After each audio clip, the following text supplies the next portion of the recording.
Sir. ತಮ್ಮ ಹೆಸರು ರೀ? ಅಜಿತ್ ಶಂಕರಗೌಡ ಪಾಟೀಲ್. ಅಜಿತ್ ಶಂಕರಗೌಡ ಪಾಟೀಲ್. ಯಾವ ಊರು ಸರ್ ಇದು? ಇದು ಬಸವನ ಬಾಗೇವಾಡಿ. ಬಸವನ ಬಾಗೇವಾಡಿ. ಓಕೆ. ಎಷ್ಟು ಎಕರೆ ಇದೆ ಸರ್ ದ್ರಾಕ್ಷಿ ನಿಮ್ಮದು? 4 ಎಕರೆ. 4 ಎಕರೆ ದ್ರಾಕ್ಷಿ ಇದೆ.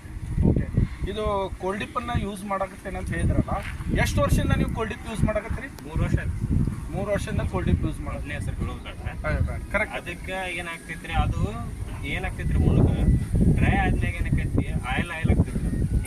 ಹೆಚ್ಚಿನ ಹಂಗ ಫಸ್ಟಿಗೆ ಇದಕ್ಕಿಂತ ಮುಂಚೆ ಬೇರೆ ಯೂಸ್ ಮಾಡ್ತಿದ್ದಾರೆ, ಕಂಪ್ನಿ ಹೆಸರು ಹೇಳೋದು ಕರೆಕ್ಟ್. ಅದಕ್ಕೆ ಏನಾಗ್ತೈತ್ರಿ, ಅದು ಏನಾಗ್ತೈತ್ರಿ ಮುಳುಗ ಡ್ರೈ ಆದ್ಮೇಲೆ ಏನಕ್ಕೈತಿ ಆಯಿಲ್ ಆಗ್ತೈತ್ರಿ.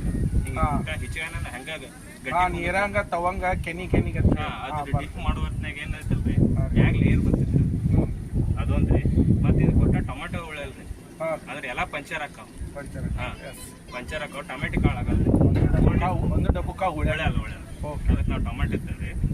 ಅದಕ್ಕೆ ಹಿಂಗ ಕೋಲ್ಡ್ ಡ್ರಿಪ್ ಯೂಸ್ ಮಾಡಿದ್ರೆ ನಮ್ಗಂತೂ ಚಲೋ ಅನ್ಸೈತಿ. ಬಟ್ ಇದು ಆಯಿಲ್ 3 ಸಲ ರಿಫೈಂಡ್ ಮಾಡಿದ್ದದ. ಅದ್ರ ಸಲುವಾಗಿ ನಿಮ್ಗೆ ಅದು ಏನು ಬರುತ್ತೆ ರೀ, ತವಂಗ ನೀವು ಅಂದ್ರಲ್ಲ ತವಂಗ ಕೆನಿಗತ್ಲೆ ಬರೋದಿಲ್ಲ ಅಂತೇಳಿ. ಅದು ಯಾಕೆ ಬರೋದಿಲ್ಲ ಅಂದರೆ ಇದು 3 ಸಲ ರಿಫೈಂಡ್ ಮಾಡಿದ ಆಯಿಲ್ ಇದೆ, ಹಂಗಾಗಿ ಬರೋಂಗಿಲ್ಲ. ಆಮೇಲೆ ಆಯಿಲ್ ಪ್ರಮಾಣ ಇರೋದ್ರಿಂದ ನೀವು ಹೇಳಿದ್ರಲ್ಲ, ಅಂದ್ರೆ ಮನಿ ಎಬ್ಬಿಸಿದ್ರ ಅಂತ ಕೂಡ ಅದು ಜಿಗಿ ಹಂಗಾಗಿ ನಮ್ಮ ಡಬ್ಬಕ್ಕ ಉಳಿಯಾಗಿಲ್ಲ. ಸೊ ಆಯ್ತು ಸರ್, ಈಗ ಇದನ್ನ 3 ವರ್ಷದಿಂದ ಯೂಸ್ ಮಾಡ್ತಾ ಇದ್ರಿ.